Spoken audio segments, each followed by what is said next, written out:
Am I the asshole for not replacing delivery driver's shoes? This just happened a few hours ago and I'm still seething with anger. I ordered pizza for delivery for dinner from a local place, a place my family orders from often. I got 2 pizzas for my family and waited for delivery. 25 minutes later, I went to greet the delivery driver at the door. I have 4 dogs that are free to poop in the yard, so I have a sign that tells people to keep off the grass. I have the sign so people who aren't my friends, family stay off the grass in general. I don't want people who I don't know on my grass. Especially considering it's been rainy and muddy the last few weeks, I never would have expected the delivery boy to walk through the grass. He did. Once he got to the door he began complaining that he stepped in dog poop and that his new shoes were ruined. I looked at his shoes, and he indeed had dog shit on them. I shrugged and pointed to the sign that said to keep off the grass. I tried to hand him the cash and get the pizzas, but he refused. He told me I needed to pay for the shoes to be replaced as they were around $120. I laughed in his face. Thinking he must have been joking, I brushed it off and once again tried to get the pizzas. He didn't budge and told me that he was taking the pizzas back and would be back to get the money later. I was angry with what happened, but I made alternate dinner plans and let him leave. He pulled in again and demanded payment for the shoes, and I once again declined. My husband came to the door as well, on my side. I wasn't going to pay because the delivery driver was careless. While I continued to argue with the driver, my husband called the pizza place and put them on speakerphone. He asked to speak to whoever was in charge and was informed that it was the owner on the line. My husband let him know about the situation, but to our surprise, he sided with the delivery driver. If you don't pay my son for his replacement shoes, your address will be blacklisted from our restaurant. The owner clearly was angry as well. My husband ended the call and we decided to just ignore them and not eat there anymore. The driver clearly was not going to leave, after another hour and a half of arguing. I told him I would call the police if he didn't leave our front door. Now he's parked on the street, technically not our property, and sitting there. It's been another hour. Police can't remove him since it's not our property, but I'm very uncomfortable. I told my family about the situation and my brother-in-law told me I'm acting like a bitch. Am I the asshole for not paying? Edit. I haven't cleaned up the dog poo due to the constant rain and it being extremely cold outside. I have a walkway that's very large and lit up. The sign is lit up as well. Edit 2. Added more context. Not the asshole. You have a sign and he's an idiot. Besides, he could just wash them off. For God's sakes, they are shoes, not a Picasso. And, if they are that freaking precious, perhaps he shouldn't be wearing them to deliver pizza. He's a moron. I hope your alternate dinner was delicious. Not the asshole and do not give in. Clearly this family has raised an entitled asshole. Not the asshole. This is part of the job of delivering pizzas and he is an idiot. Call the police again and tell them what is going on. He is intimidating you at this point and they should tell him to move along. Not the asshole, it's the kid's fault his shoes are ruined so you shouldn't have to pay. His actions are very unprofessional. NTA. Why would you walk on someone's grass in the first place? Not the asshole. The number of times I've washed dog shit off my shoes is higher than I can count. If the dude can't wash his shoes, he shouldn't wear them across people's muddy lawns. Not the asshole. File a formal complaint with the police for the driver stalking you, sitting in front of your house for no good reason. Not the asshole. The police can't remove him for trespassing, but if he doesn't leave then the police can get him for harassment. Am I the asshole for giving my cousin $50,000 against my wife's wishes? Had a belated Christmas gathering last week with my extended family. The custom for this event is that we exchange stocking stuffers, nothing over $10. Ever since we've had this gathering, I've always bought scratch-off lottery tickets for all the adults. As you would expect, they are almost always trash. But every year we have a few hit for extra ticket, $2, $5, even $10. One year my uncle's ticket hit for $50 and everyone went crazy. It's always a good time. So this year my 23-year-old cousin goes nuts. He holds his ticket up and claims that it just hit for the max jackpot $50,000. Everyone rushes over. A couple of my uncles verify, yep, this kid just won $50,000. I was fucking elated. I scooped him up in a big bear hug and said, "Merry Christmas, you lucky a hole." He was screaming and his mom was actually in tears and whole room was excited. It was literally one of the top 10 experiences of my life. I feel my phone vibrate in my pocket and I pull it out to see my wife has sent me a text message that says, "Come out to the car." I go outside and can tell by her body language she is pissed.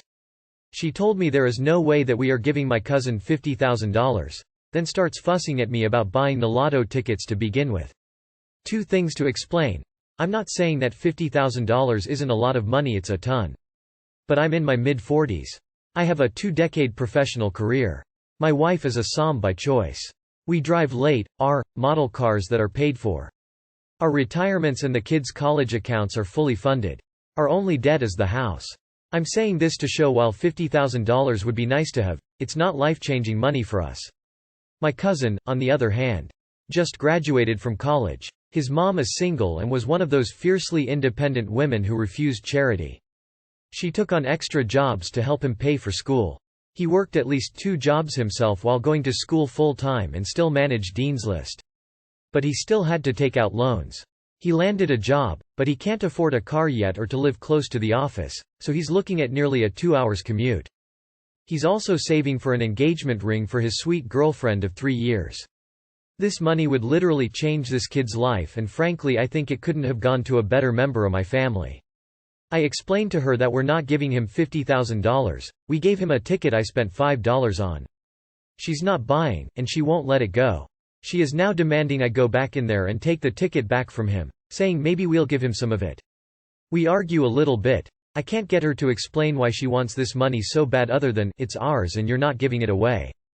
We fought all the way home and she hasn't spoken more than a couple of words to me since. Am I the asshole? Not the asshole. Your wife wouldn't want the ticket if it were worth $0 or even the $50 your uncle won, would she? She wouldn't demand you'd go back in there and do some taxi-backsies for $0. Your wife is completely in the wrong. You are right. You have not given away $50,000. You gave him a gift that could have been worth $0 at the end of the day for a bit of a laugh, and the lucky sod got lucky. I would just not talk to her either and tell her I'm very disappointed in this poor show of character and hope she sleeps it off. Besides, legally there were witnesses who saw you give the ticket to him as a gift and saw him scratch it and subsequently win. Morally and legally it's his money, not yours or hers. Not the asshole. Your wife is wrong. Like you said, you gave him a $5 ticket as a gift. You don't take gifts back when you realize they are worth more than you thought. It doesn't matter that you are older and more financially secure, and your cousin is just starting out, although it is nice that it worked out that way. Sounds like you have a good relationship with your family, do not let your wife shatter it. Not the asshole. She told me there is no way that we are giving my cousin $50,000. You already gave him the ticket. A ticket that, at the time of giving, by the way, was only worth a couple bucks. I don't know what I like less about your wife, the greed or the illogical thinking. She is now demanding I go back in there and take the ticket back from him, saying maybe we'll give him some of it. Who is this woman? Not the asshole. Your wife is a piece of work. Is she otherwise a nice person? Is this an outlier way for her to behave? Not the asshole. You were absolutely correct, you gave him a $5 scratch-off. He won the $50K. Good for you for being so thoughtful about how much more this money means for him. Not the asshole. She's insane. You gifted it to him. Period. You have no claim to it. Not the asshole. Your wife on the other hand is a greedy asshole. She wouldn't have done this if your cousin won $100. I can't get her to explain why she wants this money so bad other than, "It's ours and you're not giving it away." Because she's hell-bent on playing the, "we bought it so it's ours" card. Not the asshole. You never gave the cousin money. You gave the cousin a ticket. The cousin won the money fairly. You technically gave only $5. A gift given is a gift gone. Your wife is completely wrong here, both legally and morally. Am I the asshole for not inviting my sister-in-law to my wedding? Sorry for any errors. Backstory: my 26M older brother, Jack, 32M, was once the golden child of the family. Then when he started dating Jill, 32F, our mother became weirdly jealous. She would constantly run Jill down behind her back and would always make snarky remarks to her face. To her credit, Jill never retaliated and always remained friendly. When Jack and Jill got married, my mother's behavior towards her worsened to the point she ruined their wedding day. When Jack announced that they were having a baby, Mom suddenly wanted to be Jill's best friend. This changed again as soon as Jill gave birth to my niece. I won't go into detail, but her behavior resulted in Jack and Jill going no contact with her. It has been 3 years since all of this occurred. I still speak to all of them and see my mother regularly. I recently got engaged to my partner, Laura, 24F, and we have been planning our wedding. I have asked Jack to be my best man and he agreed. Since we will be busy most of the day, his interactions with Mom will be pretty limited. I was feeling confident that our day would be drama-free until Laura came home from wedding dress shopping looking stressed out. When I asked her what was wrong, and she told me that my mom, who was invited along with her mother and our bridesmaids, made a comment about how she was looking forward to putting Jill in her place at the wedding. Apparently she then ran Jill down to anyone that would listen and made everyone feel uncomfortable. Understandably, we both became worried that Mom's feud with Jill would ruin our wedding day, so we came to the decision to uninvite Jill in order to avoid this. When I spoke to Jack about our decision, he got upset and kept repeating that this was his wife, the mother of his child, and my sister-in-law that we were excluding for something that wasn't her fault. I repeatedly told him that I think Jill is great and that I don't think she has done anything wrong, but I don't want drama on my wedding day or for her to be put into an uncomfortable situation with our mother. Jack ended up telling me that if Mom can't even last a day without starting drama, then maybe I should be reassessing who needs to be uninvited, and that if his wife couldn't attend, he wouldn't either. I feel like I am stuck behind a rock in a hard place here. I know Jill hasn't done anything wrong and have never been able to understand why Mom is so rude to her when she has always been nice to Laura. I know that my mom is the one in the wrong with all of this, but she is my mother and I want her at my wedding. Just to add, Jill texted me after my conversation with Jack and told me that she understands and not to worry. She would talk to Jack once he calmed down. "You are the asshole. You're punishing the victim and enabling an abuser. You are the asshole. Your mother is the root cause of these problems, not Jill. Either confront her like an adult and ask her to act like a mature person, or uninvite her to the wedding. Uninviting Jill absolutely makes you the asshole. Better yet, uninvite your mom from your life. She sounds like a toxic, textbook abuser.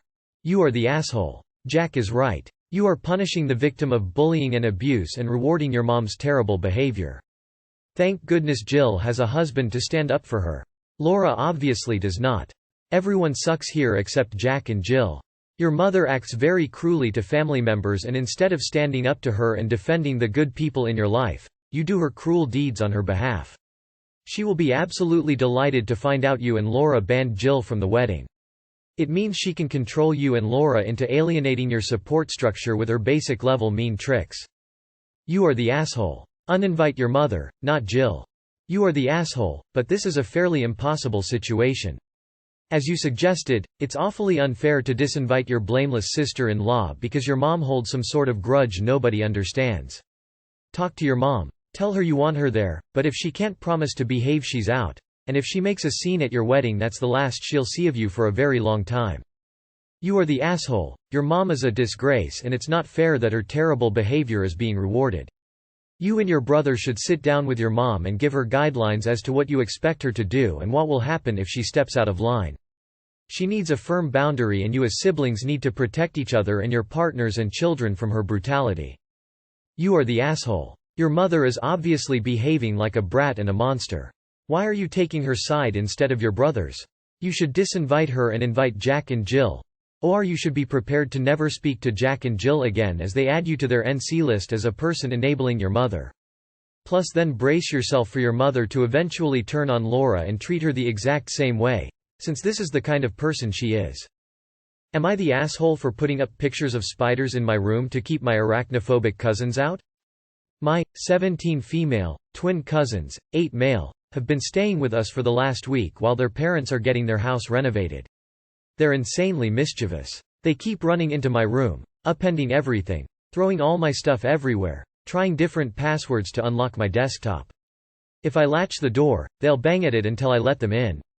Every time I or their parents yell at them, they get more amused.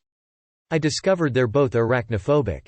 So I printed out massive spider posters for each of my walls, my floor, cupboard, the side of my bed and my door. Now they cry every time they see them and can't enter the room without looking at one. I removed the one from my door when their parents complained, but I'm keeping the ones in my room up to keep them out. Their parents are okay with that, but the boys keep begging me to get rid of them, and my own parents are telling me I'm being cruel. Not the asshole, this is hilarious. Karmic spiders. I'm dead rolling on the floor laughing, rolling on the floor laughing. Not the asshole, and this is a glorious resolution. Not the asshole. If the twins' parents won't teach them to stay out of your things, it looks like it falls to you. Common courtesy says that if you're a guest in someone's home, you respect their property. I guarantee if those kids were rifling through your parents' things, they'd put a stop to it. Not the asshole. They're messing up your room and trying to log into your computer. 8 years old is old enough to understand the concept of privacy, and they clearly don't care that they've been told off, which I blame on their parents, but that's a separate issue. You found a way to keep them out of your room and you said that their parents are okay with it. If they'd stayed out of your room after being told to, there wouldn't be any spider pictures anywhere, so they only have themselves to blame. I'm not sure your parents are against this, since it only affects your cousins if they go into your room. Not the asshole. This is a brilliant solution to the problem. Honestly, they found it amusing to keep pushing your buttons, getting more amused the more people yelled at them. It's fair play for you to push their buttons back to keep them out of your room. The kids and your parents may say that you are being cruel, but the kids are being cruel to you, invading your privacy, throwing your things around, trying to break into your computer, banging on your door constantly when you have it locked. This can be incredibly stressful to you. Honestly, the solution to them seeing pictures of the things they are afraid of is simple: stay out of your room. Problem solved. Not the asshole. This is the most hilarious thing I've read today. Ha ha ha. I have horrible arachnophobia and this would terrify me, but even I say not the asshole. You found a way to get them to listen. Not the asshole. If they keep complaining, start talking about how with all this complaining and talk of spiders you just might be talked into getting a new pet, especially after seeing all those amazingly cute jumping spiders on social media.